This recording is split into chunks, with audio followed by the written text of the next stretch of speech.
In my 5th year of marriage to Dominic, I'd become the woman all of Chicago knew as the crazy one, the mental case, jealousy gnawed at me constantly, and my temper frayed easily, my emotions sharp and unsteady, unraveling more with each passing day, so it only made sense when he slid a divorce agreement across the table. Vivian's pregnant, a Harrington heir can't be born illegitimate, and Mrs. Harrington can't be a lunatic. Once she's had the baby, he'll marry you again, and you'll still be Mrs. Harrington. I was forced to sign my name, then locked away in a private sanatorium 100 miles from the city. The first year, I waited with desperate hope for him to come take me home. Instead, he handed me an ultrasound report. Twins, a boy and a girl. Vivian's pregnant again. Just wait a little longer. The second year, he had electric fencing installed around the sanatorium grounds. Harrington Corp is going public. We can't afford any slip-ups right now. By the 5th year, he simply called to tell me to wait one more year. He must have expected me to scream and lose control the way I always did, but this time, I just nodded calmly. Alright, however long it takes. After all, I didn't have much time left anyway. Chapter. The other end of the line was noisy. Vivian's laughter mingling with children's voices drifted through the phone. Dominic was silent for a few seconds, then lowered his voice. Claire, don't do this. You know my hands are tied. I'd been hearing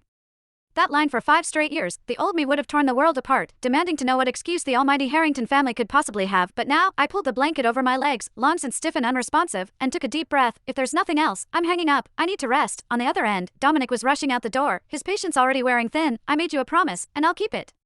But the children are still young. Taking them from their mother would hurt them. If you're so petty you can't even tolerate a couple of kids, how do you expect to run the Harrington household? I have things to deal with. Think it over, and stop being so unreasonable. The line went dead. For the first time, I didn't cry, I didn't scream. I was about to wheel myself back to my room when the old symptoms flared up again. A searing pain tore through my chest. I toppled from the chair and hit the floor hard, blood surging up my throat and choking off my voice. I tried to speak but couldn't stop coughing. The medication was gone. I dug my nails into my palms, fighting to stay conscious. I forced out a few words. Call Dominic. My caregiver Nora scrambled for the phone, hands shaking. But as always, the call wouldn't go through the haze. I remembered 3 years ago, the first time my illness struck. I hadn't known what was wrong with me. I was terrified. After I called Dominic, he drove through the night to be with me, but that same evening, Vivian, pregnant at the time, accidentally ate something that sent her to the hospital. He lost his temper with me for the first time. That very day, he pulled every staff member from the sanatorium, cut off my contact with the outside world, and even blocked my number. I begged and pleaded just to keep Nora by my side. After a dozen failed attempts, the call finally connected. I lay on the floor, my whole body trembling with pain. Dominic, help me. Before everything went black, his irritated voice reached my ears. I'm really busy right now. I don't have time to indulge you. There's only so many times you can pull this. Stop with the same stunt you did 3 years ago. It's getting old. When I woke up in bed, the sky had gone completely dark. Nora was still sitting beside me. My phone buzzed with dozens of photos from Vivian, all of the 3 of them at a pet shop, posing from every angle.